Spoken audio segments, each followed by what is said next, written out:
Čau, čau! Sveiciens tev! Ar tevi šodien ir Aleksandra. Esmu cilvēka dzīves misijas un veselības speciāliste.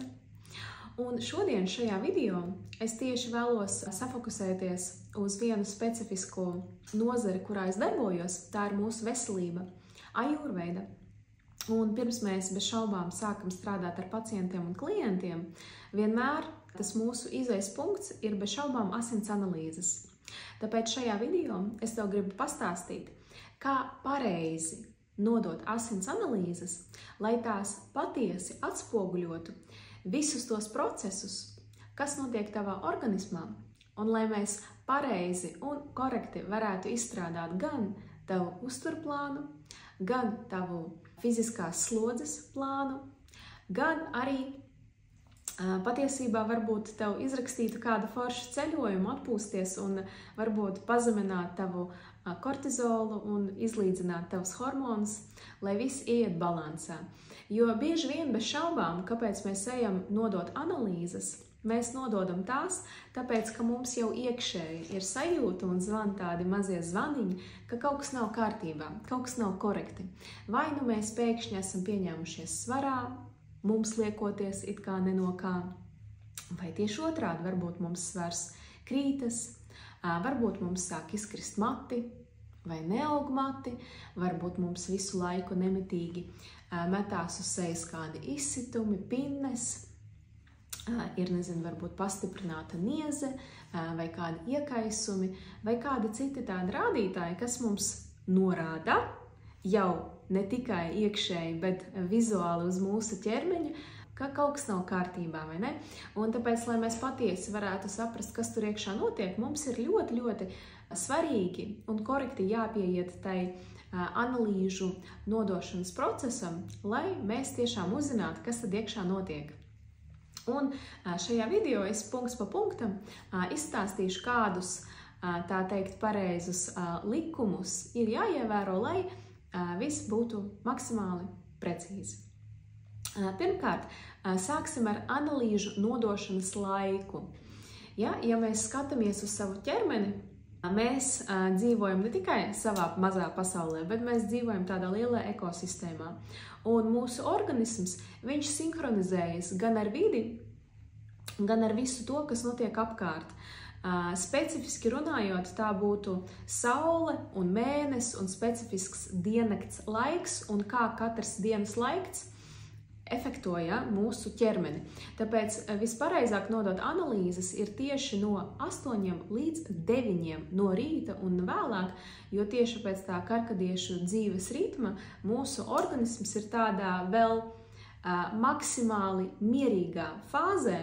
Mūsu kortizols vēl nav sacelies uz augšu un nekādi citi tādi rādītāji, viņi neuzrāda, ka apkārt vēl ir jau tagad varbūt uzsācies kāds stress, tāpēc ir ļoti, ļoti pareizi ievērot šo laiku un nodot savas asins analīzes līdz 9 no rīta. Pirmais punkts. Otrais punkts. Tas ir tīri par pārtiku. Ir svarīgi neēst ēdienu vismaz 8 līdz 12, vēlams pat, ja mēs nododam tīri lipīdus arī, mēs gribam redzēt, tad 12 stundas pirms nav nekas jāēd.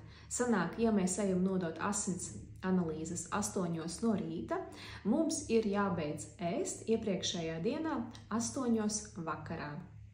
Tas būtu tādā ideālā gadījumā, un bez šaubām, tā kā tu nenodod analīzes katru dienu un arī ne katru mēnesi, tad es ļoti ieteiktu tomēr safokusēties un šai dienai pieiet nopietni un tā arī izdarīt.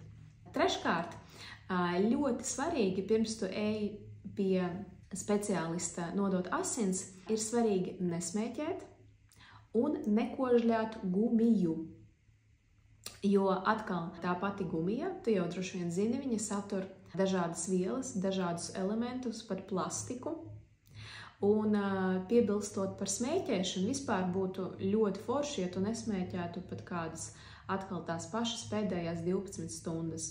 Jo tas nikotīns asinīs, viņš tomēr uzbudina ķermeni, viņš varbūt iedod ķermenim un prātam pa tādu asumu, Un gribi vai negribi, bet tie visi stimulanti, viņi ļoti, ļoti ietekmē, kā mēs jūtamies un arī atspoguļojas mūsu asins ainā.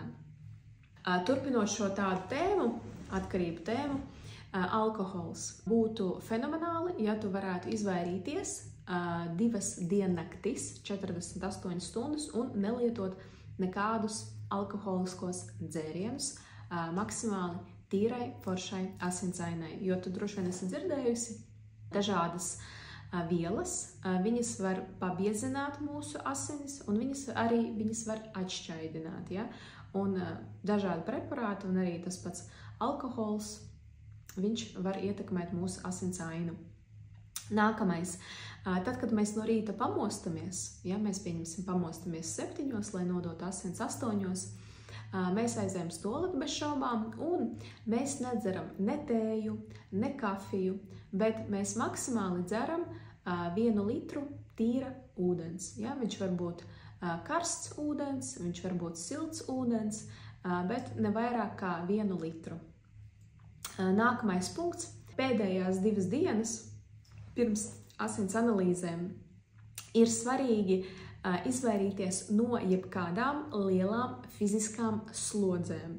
Jo atkal bez šaubām, kad mums ir liela fiziska slodze, tas var būt heat treniņš, tas var būt crossfits, tas var būt, lielas skriešanas distances, jebkas, kas sniedz mūsu ķermenim lielu stresu, tas viss var atspoguļoties mūsu asinsainā. Tāpēc mēs izslēdzam jebkādas lielas intensitātes sportu, ko var darīt, pieņemsim iepriekšējā dienā, var droši doties pastaigās, var uztaisīt jogu, var taisīt staipīšanos, ja, var kaut ko mājās padarīt, kaut ko pacelāt, bet tiešām atkal, kā jau es minēju, asins mēs nenododam katru dienu, tāpēc ir vērts tomēr safokusēties un izdarīt visu pareizi. Tāpēc nekāda intensīva treniņa 2 dienas pirms.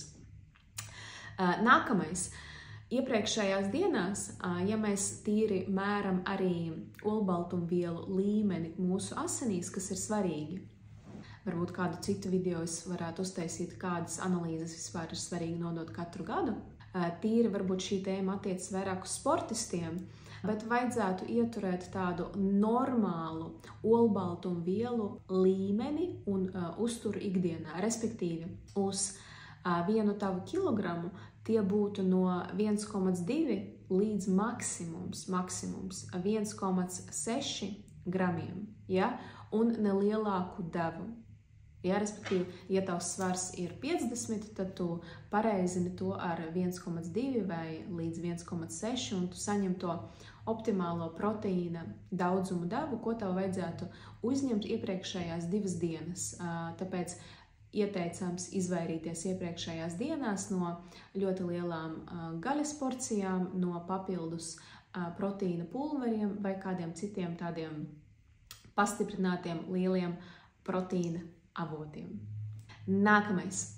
Kas vēl ir svarīgi, ja mēs nododam hormonālo fonu, ja, visus mūsu testosteronus, estrogēnus, un lai redzētu, kas mums notiek tīri pa vīriešu vai pa sieviešu veselību, ir svarīgi ieturēt un nenodarboties ar mīlestību, ar seksu pēdējās 2-3 dienas, jo atkal, kad mums notiek dzimuma akts, mūsu hormoni tiek ļoti stimulēti, ja, un tāpēc tas var atspoguļoties un parādīt mums nepatiesus hormonālos rādītājus.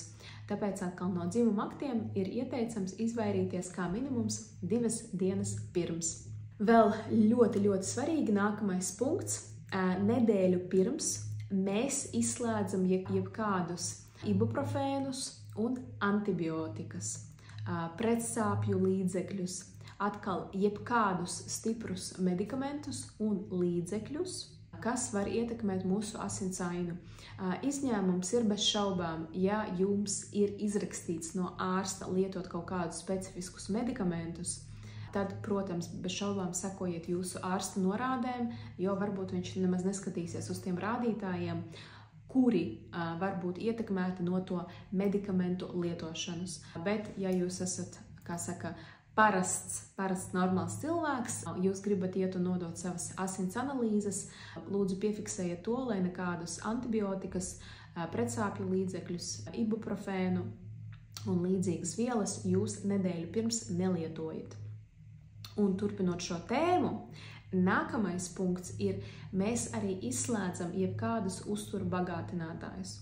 Šeit es runāju par, pieņemsim, to pašu vitamīnu A, vitamīnu B, vitamīnu C, vitamīnu D, E, omegu, ja? Jebko visu, ko jūs nododat savās asins analīzēs, nelietojiet vismaz 5-7 dienas pirms. Jo, ja jūs lietojat šos vitamīnus un uzturu bagātinātājus, un tad jūs nākamajā dienā ejat un nododiet analīzes, bez šaubām tās analīzes parādīs, ka jums viss ir fantastiski, ka jums visa pietiek un viss jūsu organismā ir tikai vien tāpēc, ka tās vielas vienkārši viņas uz doto mirkli vēl joprojām peld pa jūsu asinīm. Tāpēc, lai saņemtu to precīzo atspoguļojumu, mums ir svarīgi, lai jūs izslēdzat jebkādus uzturu bagātinātājus un vitamīnus. Un vēl, ko gribu piefiksēt šeit, ir specifiski vitamīns C. Ja? Vitamīnu C viņu jau 3 dienas pirms, ja nu gadījumā kaut kas, jums ir jāsamazina līdz 250 mg. Un arī šeit ir svarīgi vitamīns C, tie ir arī mūsu citrusa augi. Ja? 3 dienas pirms lūdzu nedzeriet apelsīnu sulas, greifrūtu sulas, mandarīnu sulas, ja?